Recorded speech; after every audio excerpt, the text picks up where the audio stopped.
What's going on, guys? This is Snoop603 and Fake Thriller, and welcome to another episode of our Battlefield 3 weapon reviews. Today, we're looking at the PDW-R.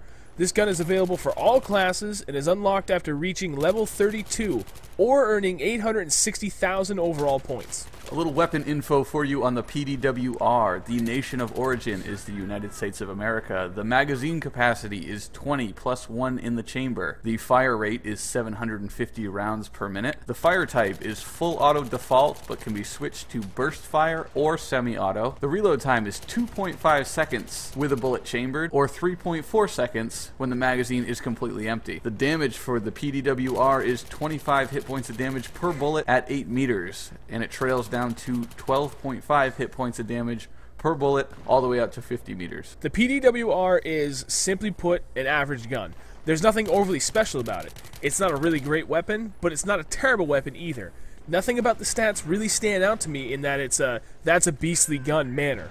With a 20 plus 1 magazine capacity before you unlock extended mags, a fairly average fire rate, decent reload time, and decent damage stats, it all comes back to that one word, average. And yet, I love this gun. There's something about the PDW-R that feels awesome. I wouldn't put it in the same category as the L85A2, where I feel the need to use it because it's a little harder to tame than the average weapon, but it's close.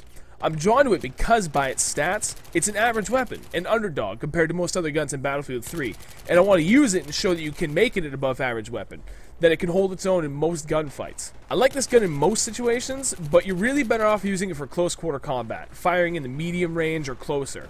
With its relatively low long range damage stats, it's not meant for long range gunfights. The only time I would recommend using this gun at long range is if you're absolutely forced to because you're trapped. Otherwise, I would just turn tail and run. For my preferred attachments, I like the holographic sight, extended mags, and the laser sight. This gun works really well in the run and gun position, so getting the extended mags brings it to a total of 30 plus 1 rounds, which is enough to get 2 to 3 kills with decent aim.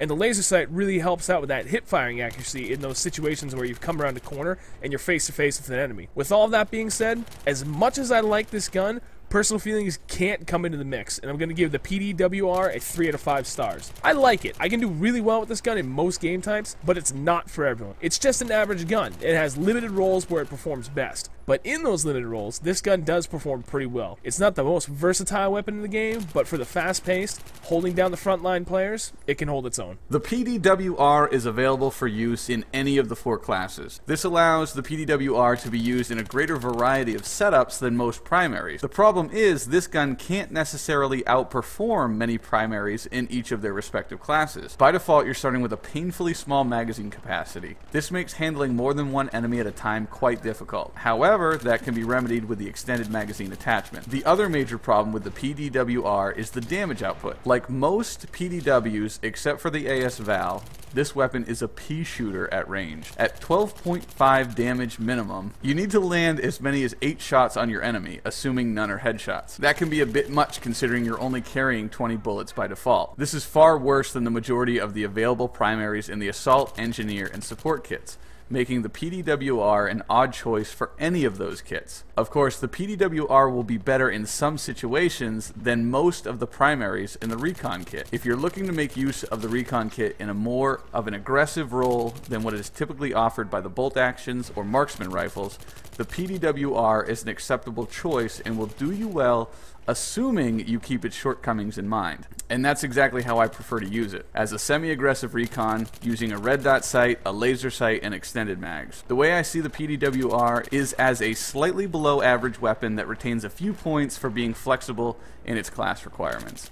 I'm giving the PDW-R a 3 out of 5 stars. Alright guys, that's going to wrap up yet another shustybang Battlefield 3 weapon review. I hope you guys enjoyed it. Overall, the PDW-R has reserved 3 out of 5 stars. Be sure to be on the lookout for our next review, which will feature a weapon from the Recon class. And as always, we'd love to hear what you guys think about this gun down in the comment section below. If you're interested to see what we think of other weapons in Battlefield 3, there's a link to the playlist of all the weapon reviews in the description. That's going to wrap it up. Again, this is Snoop603 and Fake Thriller for shustybang. Later, guys. Hey guys, check us out on Twitter at twitter.com/fakethriller and twitter.com/snoop603.